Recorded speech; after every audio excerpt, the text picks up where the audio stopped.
un tiempo en el que Mario Moreno, Cantinflas, era el hombre más famoso de México, más famoso que los presidentes, más amado que los santos, el comediante que hizo reír a generaciones enteras con su verborrea incomprensible y su corazón de oro.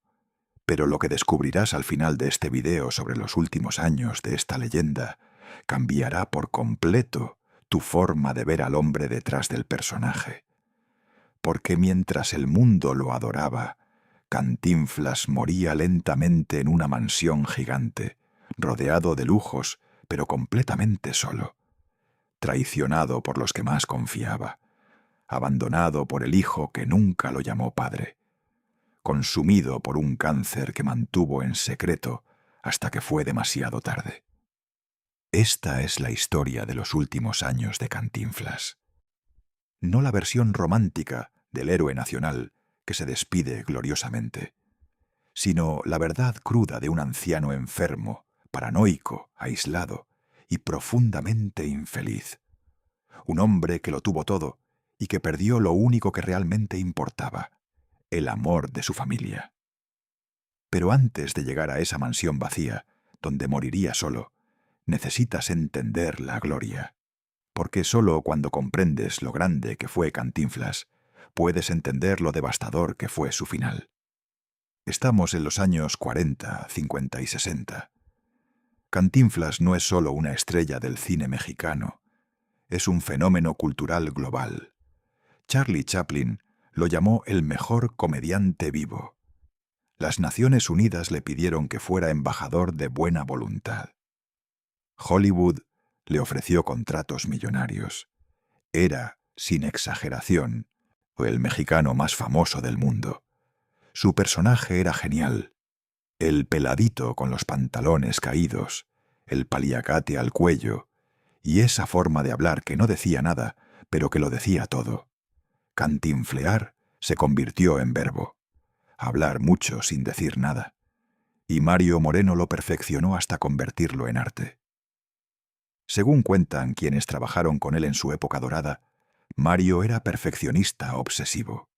Controlaba cada aspecto de sus películas: el guión, la dirección, la edición, la música. Nada salía sin su aprobación. Algunos lo veían como genio protegiendo su visión. Otros lo veían como controlador que no confiaba en nadie.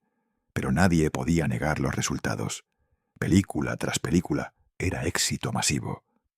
Ahí está el detalle, en el año 1940, y El gendarme desconocido, en el año 1941.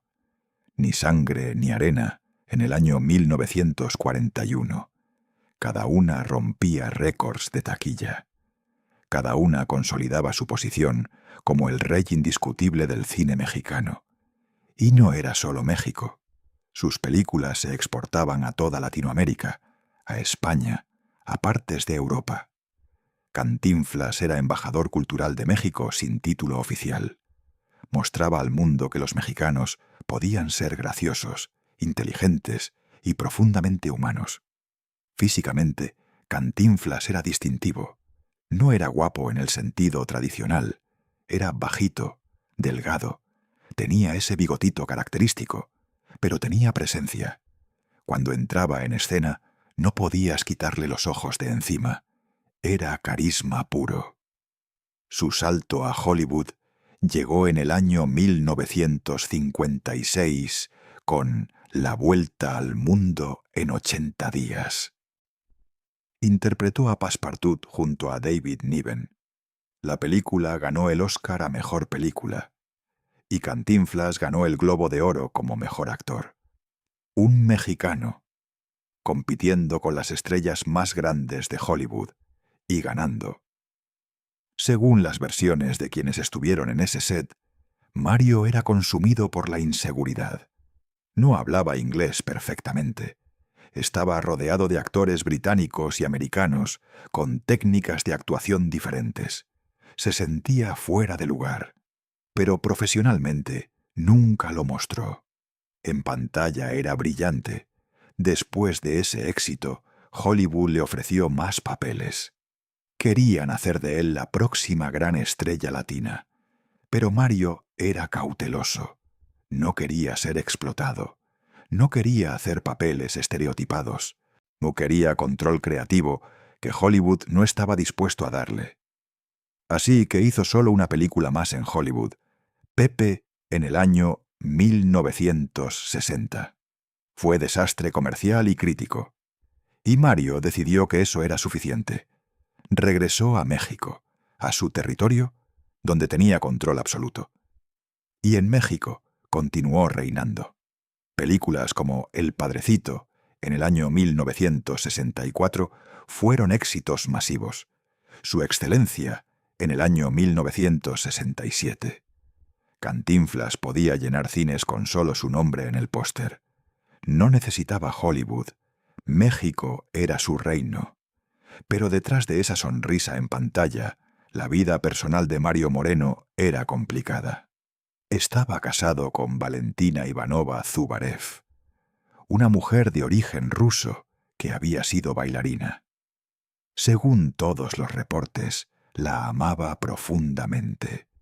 Ella era su ancla, ante su cordura, la única persona en la que confiaba completamente. Pero Valentina, según los rumores que circularon durante años, no podía tener hijos. Para un hombre mexicano de esa era, eso era tragedia. El machismo de la época dictaba que un hombre necesitaba heredero, alguien que continuara su legado, alguien que llevara su nombre. Y entonces apareció Mario Arturo Moreno Ivanova. Oficialmente, era el hijo biológico de Mario y Valentina. Nacido en el año 1961. El heredero que Mario había esperado durante décadas de matrimonio. Pero los rumores comenzaron inmediatamente. Según las versiones que nunca fueron confirmadas, pero que tampoco fueron completamente silenciadas, Mario Arturo no era hijo biológico de Mario. Algunos decían que era hijo de Valentina con otro hombre y que Mario lo adoptó. Otros decían que fue adoptado de un orfanato. Las versiones variaban, pero todas coincidían en un punto. La paternidad biológica era cuestionable. Mario Moreno nunca habló públicamente de estos rumores. Valentina tampoco. Presentaban a Mario Arturo como su hijo, y eso era todo. Pero según personas cercanas a la familia, Mario siempre tuvo dudas. Dudas que envenenaron su relación con el niño desde el principio. Y aquí está la ironía cruel. Si Mario hubiera adoptado al niño abiertamente, con amor incondicional, tal vez habrían tenido relación hermosa. Pero porque había este secreto, esta ambigüedad, esta duda constante, la relación estaba condenada desde el principio. Mario Arturo creció en la sombra de un gigante. Su padre era Cantinflas, el hombre más famoso de México. ¿Cómo compites con eso? ¿Cómo forjas tu propia identidad cuando tu apellido es sinónimo de comedia mexicana? Según las versiones de personas que conocieron a la familia, Mario era padre distante. Trabajaba constantemente. Cuando estaba en casa, estaba preocupado por el negocio. No jugaba con Mario Arturo. No lo llevaba al parque. No construyó los recuerdos que construyen los lazos entre padre e hijo. Y Valentina trataba de compensar, dándole al niño todo el amor que Mario no daba, protegiéndolo de la frialdad de su padre. Pero una madre no puede llenar el vacío dejado por un padre ausente, no importa cuánto lo intente. A medida que Mario Arturo crecía, la tensión aumentaba. Era adolescente rebelde. Quería vivir su propia vida. No quería ser el hijo de Cantinflas. Y Mario, viendo esta rebeldía, se ponía más duro, más controlador, más crítico. Era ciclo vicioso. Mientras más se alejaba Mario Arturo, más trataba Mario de controlarlo. Y mientras más trataba de controlarlo, más se alejaba el muchacho. Valentina estaba atrapada en el medio, tratando de mantener la paz. Pero era batalla perdida. Y luego, en el año 1966, sucedió la tragedia que cambiaría todo. Valentina Ivanova murió. Tenía apenas 49 años de edad. Según los reportes oficiales, fue muerte súbita. Algunos rumores susurraban sobre problemas cardíacos, otros sobre depresión que había luchado en privado. Mario Moreno estaba devastado. Según todos los que lo conocían, Valentina era su mundo. La única persona que lo entendía realmente. La única que veía a Mario Moreno, no a Cantinflas. Y ahora se había ido. Y Mario Arturo, apenas 5 años de edad, había perdido a su madre. La única persona que le daba amor incondicional. La única que lo protegía de la frialdad de su padre. Ahora estaba solo con un padre que nunca había sabido cómo amarlo. Si estas historias sobre cómo la fama y el éxito no pueden llenar el vacío del amor familiar te conmueven, si quieres entender las tragedias humanas detrás de nuestros íconos más grandes, suscríbete a Rostros y Destinos, porque aquí honramos tanto los triunfos como el sufrimiento de las leyendas que México ama. Dale al botón de suscripción. Lo que viene después sobre el deterioro de Cantinflas es aún más desgarrador. Después de la muerte de Valentina, Mario Moreno cambió.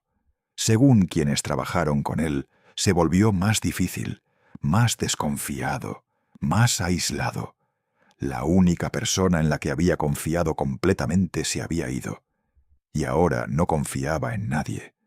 Su hermano, Pedro Moreno, se convirtió en su manager y manejador de sus finanzas. Controlaba todo el dinero, todas las inversiones, todos los contratos. Mario confiaba en él porque era sangre, era familia, y según la lógica de Mario, la familia no te traiciona. Pero ¿era eso verdad? Según las versiones que emergieron años después, Pedro manejaba las finanzas de Mario de formas que beneficiaban principalmente a Pedro. Inversiones cuestionables, de contratos que favorecían a las empresas de Pedro, dinero que desaparecía sin explicación clara. Mario estaba tan enfocado en su trabajo, en mantener vivo el personaje de Cantinflas, que no prestaba atención a los detalles financieros. Confiaba en Pedro. Y esa confianza, según muchos, fue abusada sistemáticamente durante décadas. Su relación con Mario Arturo continuó deteriorándose. El muchacho creció. Fue a la universidad. Quería estudiar cine. Quería hacer su propia vida. Pero Mario no lo apoyaba. Según las versiones, Mario quería que su hijo trabajara en la producción de las películas de Cantinflas, que continuara el legado, que dedicara su vida a mantener vivo el imperio Cantinflas. Pero Mario Arturo no quería eso. No quería vivir en la sombra de su padre. No quería ser el hijo de... Quería ser su propia persona. Y esa rebeldía enfurecía a Mario. Hubo peleas. Según personas cercanas a la familia, peleas brutales donde se decían cosas que nunca pueden ser retiradas. Mario le gritaba a su hijo que era ingrato, que todo lo que tenía era por el apellido Moreno, que sin Cantinflas él no era nada. Y Mario Arturo le gritaba de vuelta que nunca había querido ser hijo de Cantinflas, que solo quería un padre que lo amara, que el dinero y la fama no reemplazaban el afecto, que preferiría ser pobre con un padre que lo quisiera que rico, con uno que lo trataba como decepción. Eventualmente se separaron. Mario Arturo se mudó. Estableció su propia vida. Rara vez hablaba con su padre. Cuando lo hacían, las conversaciones eran frías, formales. No había amor, solo obligación.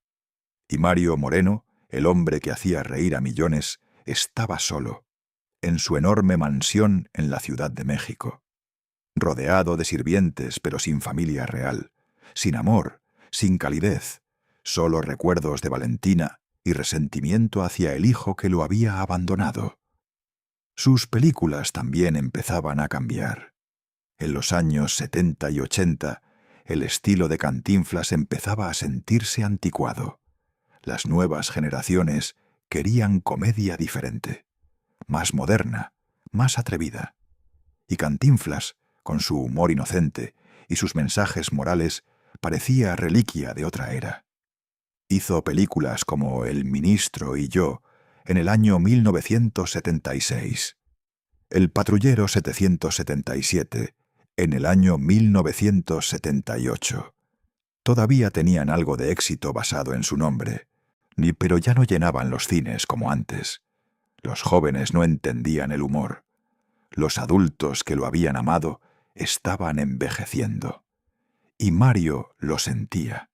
Según las entrevistas que dio en esa época, estaba frustrado.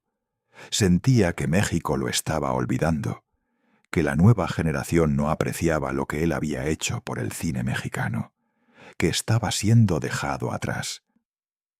Su última película fue El barrendero, en el año 1982. Tenía 71 años de edad. Todavía podía hacer reír, pero era evidente que no era el mismo. El tiempo lo había alcanzado. Y después de esa película, nunca volvió a actuar. Según las versiones, le ofrecieron más proyectos, pero Mario los rechazaba. Decía que los guiones no eran buenos, que no estaba satisfecho con la calidad. Pero la verdad, o según quienes lo conocían, era que tenía miedo. Miedo de hacer una mala película que manchara su legado. Miedo de que el público lo viera como viejo y acabado. Así que se retiró. Oficialmente en el año 1982, y se encerró en su mansión, viviendo de las regalías de sus películas antiguas, de las inversiones que Pedro manejaba, alejándose cada vez más del mundo público. Las pocas veces que salía era para eventos oficiales, premiaciones, homenajes, apariciones donde lo trataban como leyenda viviente, y Mario sonreía para las cámaras, hacía sus gestos característicos, decía algunas frases graciosas, pero según quienes estaban cerca, era actuación. El verdadero Mario estaba apagado por dentro. Su salud empezaba a fallar. Fumaba compulsivamente. Había fumado durante décadas, cigarrillo tras cigarrillo, y su cuerpo finalmente estaba cobrando la factura. Desarrolló tos persistente, problemas para respirar, dolor en el pecho. Los doctores le dijeron que dejara de fumar, pero Mario, terco como siempre, no escuchaba.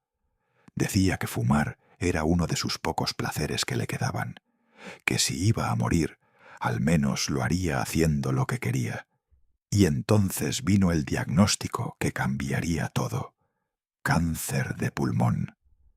En etapa avanzada. Según los reportes médicos que se filtraron después de su muerte, ya había metástasis. Se había extendido. Los doctores le dieron meses, tal vez un año si tenía suerte. Mario recibió la noticia en privado. No se lo dijo a nadie, excepto a Pedro. Lo mantuvo en secreto absoluto. No quería que el público lo supiera. No quería lástima. No quería que su última imagen fuera la de un hombre enfermo y débil. Comenzó el tratamiento. Quimioterapia, radiación. Pero a su edad, 70 y tantos años, el cuerpo no respondía bien. Perdió peso, perdió el cabello. Su piel tomó tono grisáceo. Se veía enfermo, se veía viejo, se veía derrotado. Y durante todo esto, según las versiones, Mario Arturo no estaba ahí. Algunos dicen que no sabía que su padre estaba enfermo, que Pedro decidió no decirle. Otros dicen que sí lo sabía, pero que la relación estaba tan rota que eligió mantenerse alejado. La verdad probablemente está en algún punto intermedio que nunca sabremos con certeza. Mario pasaba sus días en su mansión, sentado en su biblioteca rodeado de premios y fotografías de su vida gloriosa, viendo películas viejas de sí mismo, recordando cuando el mundo lo amaba, cuando era joven y fuerte, y todo parecía posible. Los sirvientes, según reportaron después, decían que a veces escuchaban a Mario hablando solo, hablándole a Valentina como si todavía estuviera ahí, preguntándole qué había hecho mal, por qué su hijo lo odiaba, por qué estaba tan solo. Conversaciones de un hombre enfrentando su mortalidad sin nadie que lo consuele. Había amigos que trataban de visitarlo, viejos compañeros del cine, actores que habían trabajado con él durante décadas. Pero Mario frecuentemente los rechazaba. Decía que estaba cansado, que no se sentía bien, que prefería estar solo. Según las versiones de quienes lograron verlo en esos últimos años, Mario se había vuelto paranoico, desconfiado de todos, convencido de que la gente solo quería verlo por su dinero o su fama, incapaz de creer que alguien genuinamente se preocupaba por él. Era soledad autoimpuesta, nacida de años de desconfianza. Y su hermano Pedro, el único con acceso real a él, continuaba manejando todo: las finanzas, las decisiones médicas. ¿Quién podía ver a Mario y quién no? Tenía control total. Y según las versiones que emergieron después, usaba ese control para su propio beneficio. El año 1992 fue particularmente difícil. El cáncer estaba ganando. Los tratamientos ya no funcionaban. Mario estaba en dolor constante. Los doctores le aumentaban los analgésicos, morfina para hacer el dolor manejable, pero también lo dejaba en estado semiconsciente gran parte del tiempo. Según los sirvientes, había días donde Mario no reconocía dónde estaba. Llamaba a Valentina, preguntaba por su hijo cuando era niño. Vivía en el pasado porque el presente era demasiado doloroso para soportar. Y durante todo esto, México no sabía. El público asumía que Cantinflas estaba bien, retirado pero saludable, disfrutando sus años dorados. No tenían idea de que su ídolo estaba muriendo lentamente, solo y aterrado, en una mansión vacía. Si esta historia te impacta, si te hace reflexionar sobre cómo tratamos a nuestros héroes y cómo el éxito no puede reemplazar el amor familiar, no puedes perderte nuestro video sobre Pedro Infante, cuya muerte misteriosa dejó preguntas que nunca fueron respondidas y una familia en disputa por su legado. Otra leyenda del cine mexicano, con un final mucho más complejo de lo que la historia oficial cuenta. Búscalo en nuestro canal Rostros y Destinos.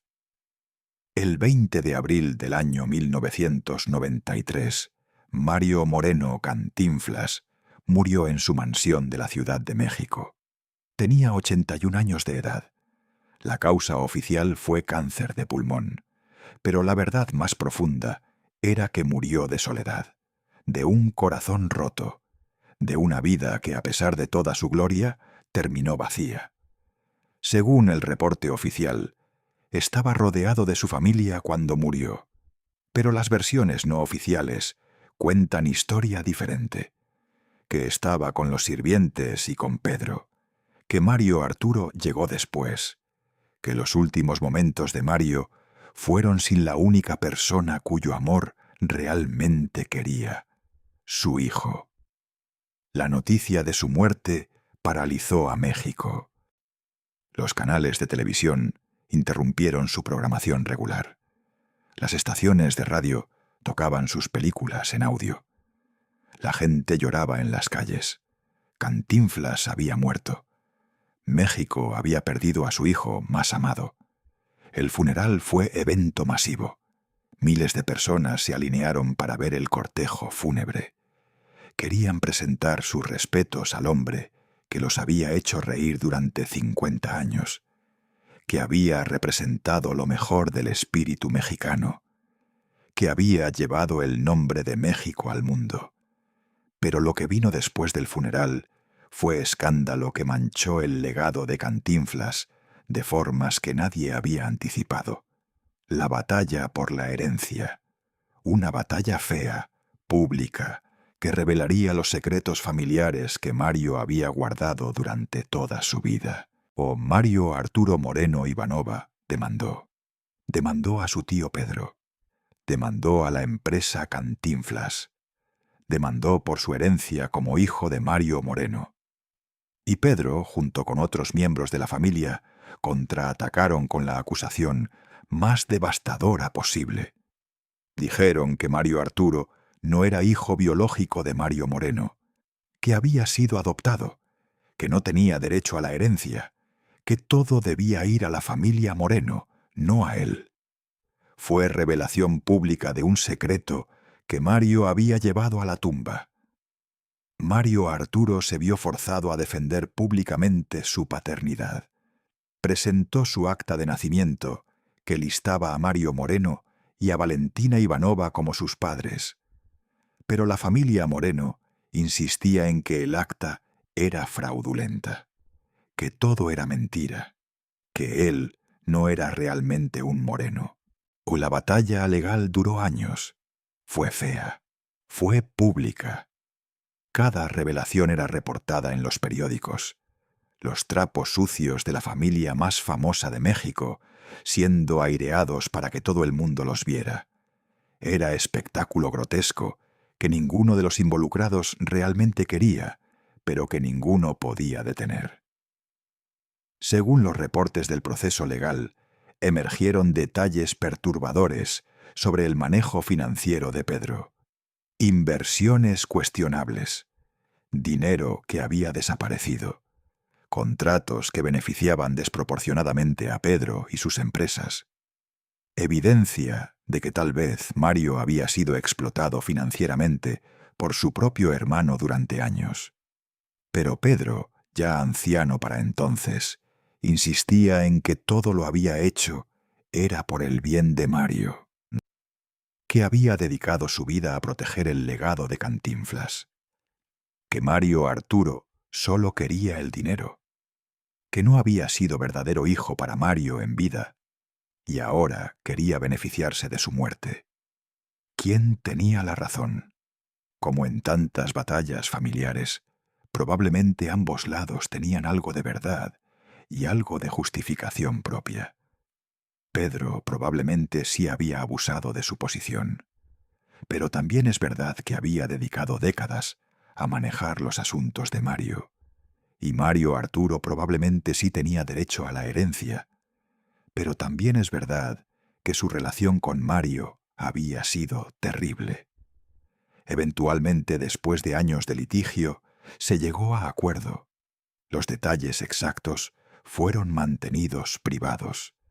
Pero según los reportes, a Mario Arturo recibió una parte significativa de la herencia. No todo lo que había demandado, pero suficiente para reconocer su estatus como hijo. Pero el costo emocional de esa batalla fue inmenso.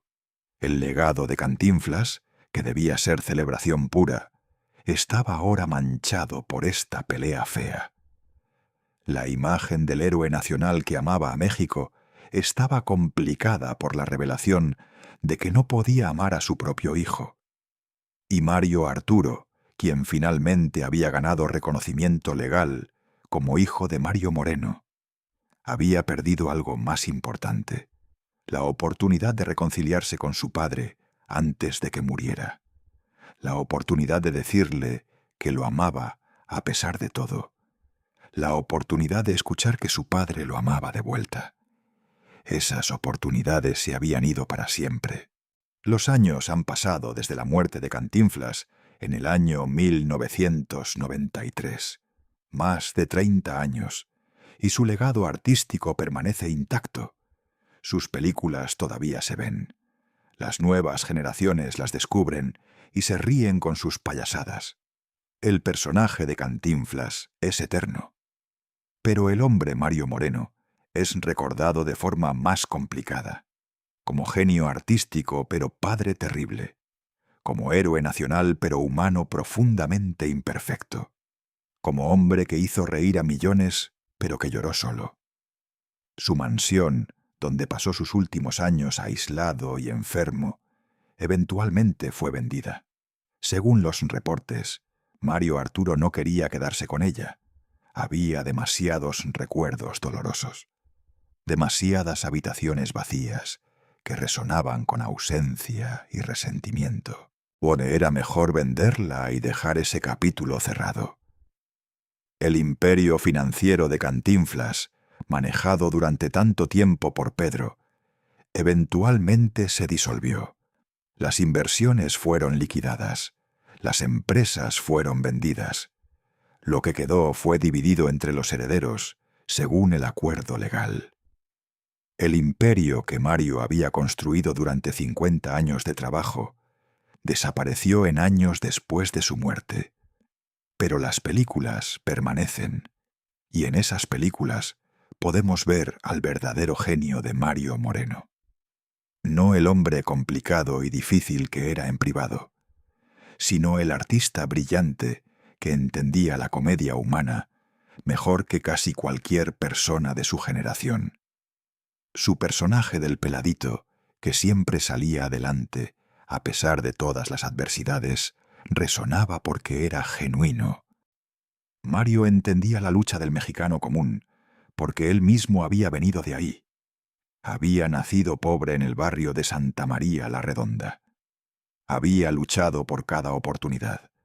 Había construido su imperio desde cero. Y esa autenticidad se traducía en pantalla.